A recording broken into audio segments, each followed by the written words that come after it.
Hello student. यहाँ मैंने class 11th का इकोनॉमिक्स का जो सेकंड एंड थर्ड चैप्टर का मिक्स चैप्टर है, जिसमें economic problem, central problem and PPC से रिलेटिव क्वेश्चंस हैं, उसका एक रिवीजन टेस्ट मैंने बनाया है।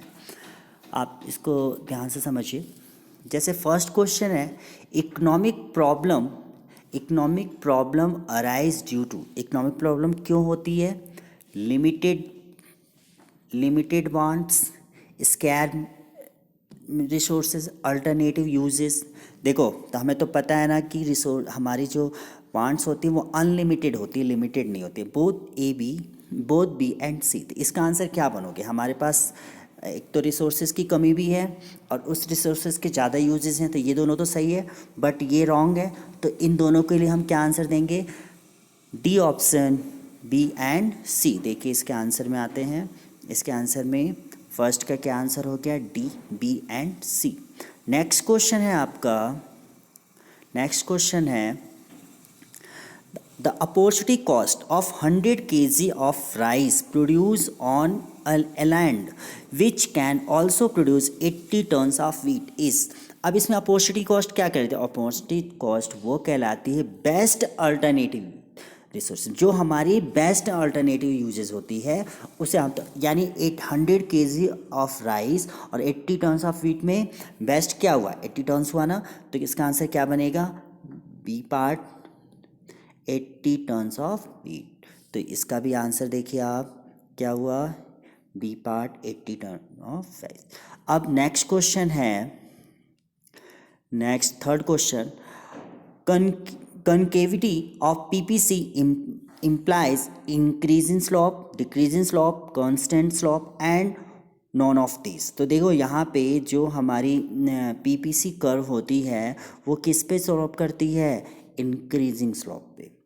आई थिंक ये आंसर आपको समझ में आया होगा। अब ये क्वेश्चन नंबर 4 में फिल इन द ब्लैंक्स था। पहला था production possibility curve is concave convex. तो क्या आंसर बनेगा? कनकेव। ठीक है। Second, problem of choice is the basis of. Economic problem है या सोशल प्रॉब्लम है? प्रॉब्लम ऑफ चॉइस किस में आता था? इकोनॉमिक प्रॉब्लम में आता था ना। तो क्या आंसर बना? Economic problem. थर्ड है, क्या यहाँ पे फिल करे? Is driven by the forces of supply of demand. Market demand होती है कि सेंट्रली प्लान्ड इकोनॉमी होती है?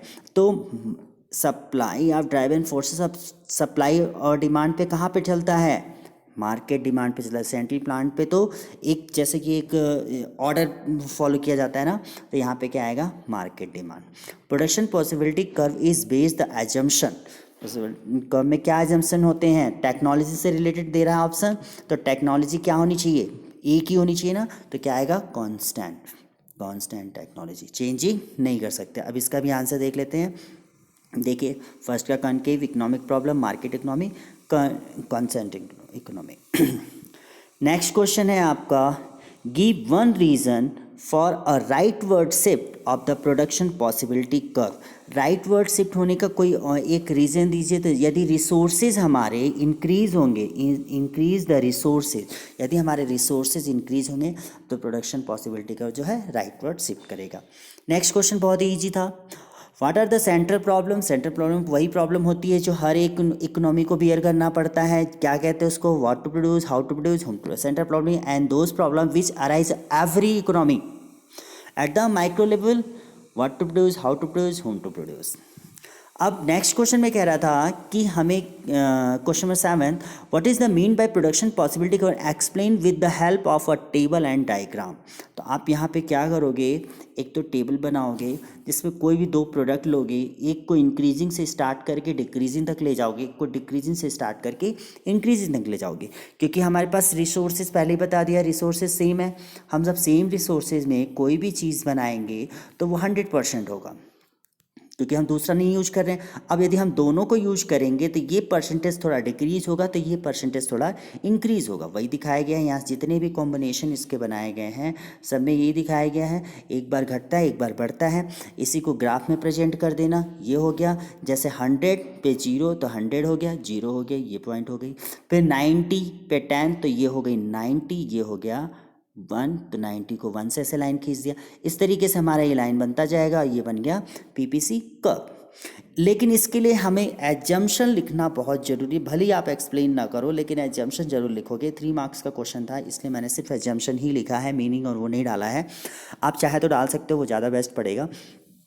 यहाँ पे पीपीसी कर्व के लिए एजम्पशन क्या होते हैं? रिसोर्सेज आर गिवन होने चाहिए, given resources are fully utilise. यदि हमारी इतनी एरिया है तो ये पूरा पूरा यूज होने चाहिए, जितने लेबर हैं सारे यूज होने चाहिए।